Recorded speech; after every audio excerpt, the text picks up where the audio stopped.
disciples have been walking with him for almost 2 years. Okay? So they've been walking with the Master for 2 years. He's been teaching them. They've been seeing and living. So here goes. Here's a story.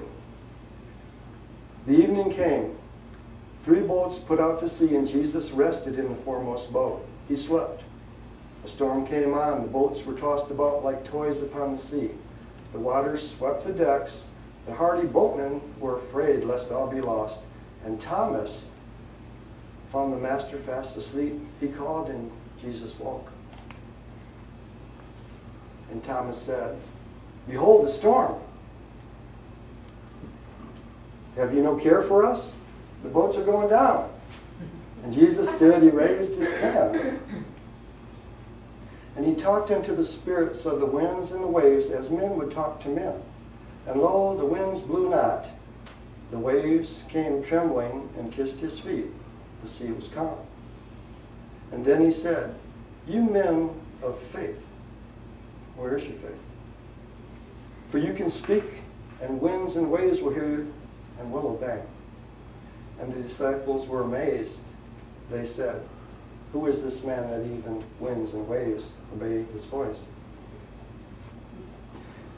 And the operative message that he gave then and he gave now is, you can do this stuff. You can calm the winds. You can calm the storms. You can do this. And a lot of people, we're sleepwalking. We're going through life. We're not paying attention. Then we're going, did I do this? Yes, we did this. And then when it gets real bad, we go, well, then we turn to God. Help me. You see, we wake up at that point of crisis, and then we open up to God. God, help me now.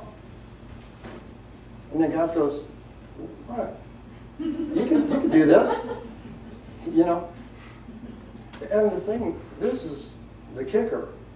You know, like, we've been growing and expanding in consciousness, well, like forever, but these last 2,000 years with the Master Jesus as our teacher, you know, and these things I do, you should do even greater. But the consciousness we have to be in to do this. We have to be in right relationship with God. We got to accept God as source in our life. And then when we pray and petition, see, there's a connection. Just picture an old-fashioned telephone line. It's hard, but try to think of it. You know, wires. Yeah, wires. And you know, there's a big storm, and you're trying to call your people. Are they okay? But the wires are down. We can't connect. You see, the lines of communication aren't up. So that's the whole ministry of Jesus is keep a strong connection with Father. You see, and then asking that consciousness as a child to the Father, and then you can begin to transform your life. So we can look at our life now. We can look at our jobs, or our career. We can look at our families, the relationships we have with others. We can look at the relationship we have with us. We can look at the relationship we have with God. We created it. We created it. So now we look at it. If I create this, I can recreate it. What do I want? What do I want my world to look like? What do I want my career to look like? What do I want my life to look like? What do I want my relationships to look like? What do I want my family to look like? What do I want my world to look like?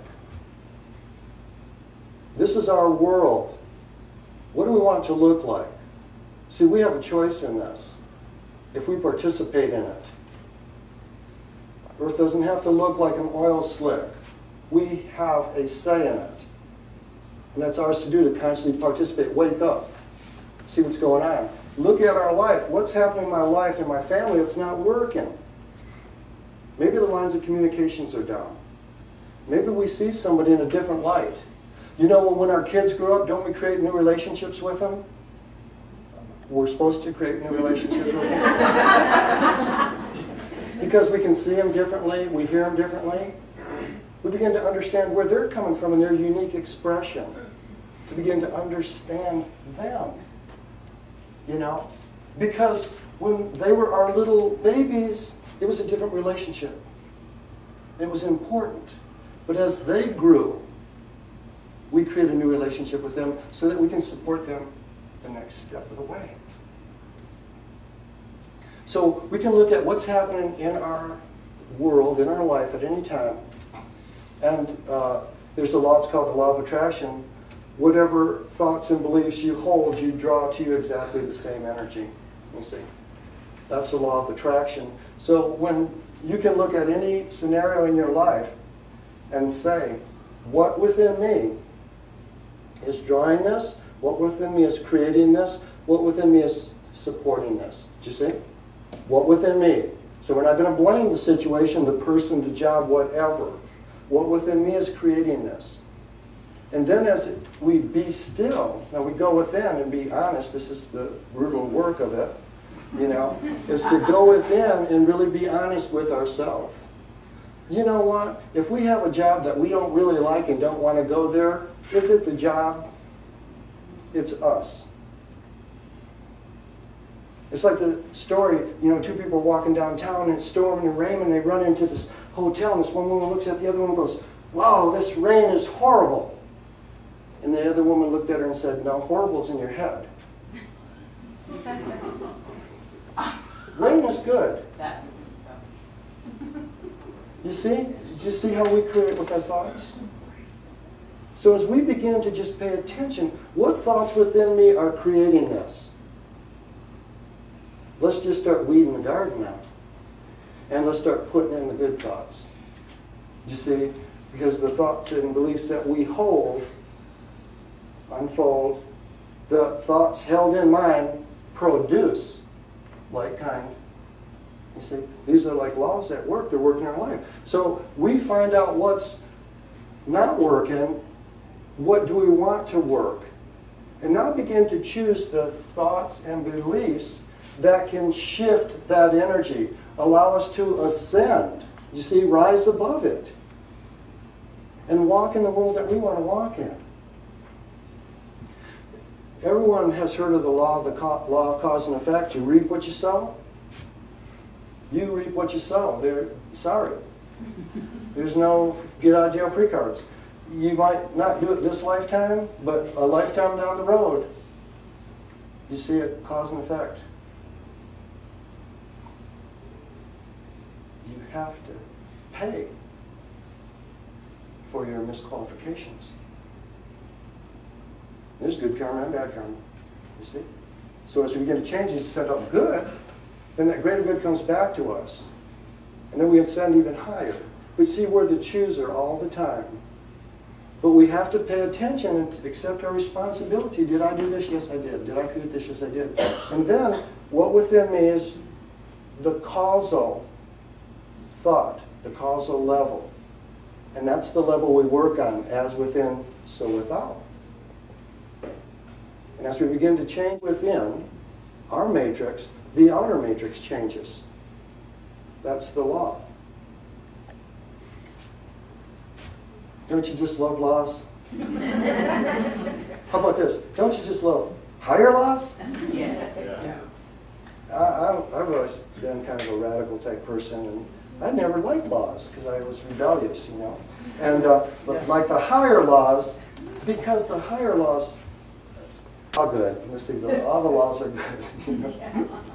The lower laws are good, but the higher laws, now we can really get on with life. You see, lower laws we're afraid. Oh, if I do this, I'm going to be punished. Now we enact the higher laws, and we start cruising through life. You see, we start saying, I want to do this, and I'm going to choose that as my goal, and I'm going to start creating an affirmation, and I'm going to vision it, and allow the universe to support me in my walk. Replace a lower consciousness energy with a higher consciousness energy. Replace a human consciousness with a divine consciousness. You see? We are physical and we are spiritual. We are physical and spiritual. Everybody nods on that. So why not? See, we got a choice here. Why not choose our spirituality? We've been living to limitation for quite a number of years, eons. And it's time now to accept our destiny.